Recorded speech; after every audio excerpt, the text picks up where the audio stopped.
Мэдээж Израилийн нааташоос өдөр бүр ерөн шинг бэрхшээснүүдтэй тусгардаг. Эдээс биёва хувцлаа. Өөрөнгөө аригс бэрээсаха. Босовтон эди ерөнхий үйл ажиллагаанууд хотдоо тоосомжоо хэрэгтэй орё ажис босож. Даан байдс босон хүбийн хүндтэй байдсыг огтдог.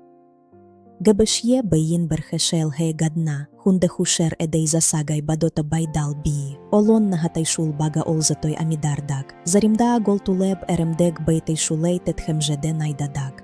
Тэрнээ үрдүнд тэдний амидарсаа шанрын нисэд ажирус хадид шатын шитгэрнүүд жишэм. Эмисхэн роботууд тэдний ихэнхтэй хүрэхгүй байна.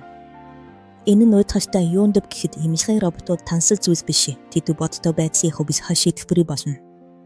Тэд эмшисхэн хасбарда ажисаа ашигыг хөнгөтгсөн хөдсмөр сэшдэд дутагдс баг болох. Эдээс шогсон нааташоста өдөр бүрийн аж байдсаа удирдах бие даан байдс, аюусгүй байдс, эфэс үсөөх аргатай. Энэ хадаа хүмүүсттэй хүндтэйвэр амьдар хаарах босомжоо бусааж явуудаг техносог босно. Тэдний хандсаа хобис хасаг ирээ. Изүри хамгаалгын хасбарда дэд шатын эмисхэн шитгэрнүүдийн исангая эмисхэн роботуудын нэвтрүүлсэд дэше гансан нийгмээ зүг басхан биш. Харин изүри хамгаалгын системэд босон бүхэдөө нийгэмд ухаасах ханд боруустай босно. Ийж амьдарсаа шанрыг хэмнэх техносов ганс өсөөхөн хүмүүдийн нөөс босох биш. Харин хэрэгтэй хүн бүхэнд хүртэмжтэй байх гэж батсан гавхавахтай бди. Юндэп гэхэдэ бэдахан байдал хүндэтэй байдал ажа байдалай шанар гэше уршул бэлше тэдэ юрэнхэ эрхэ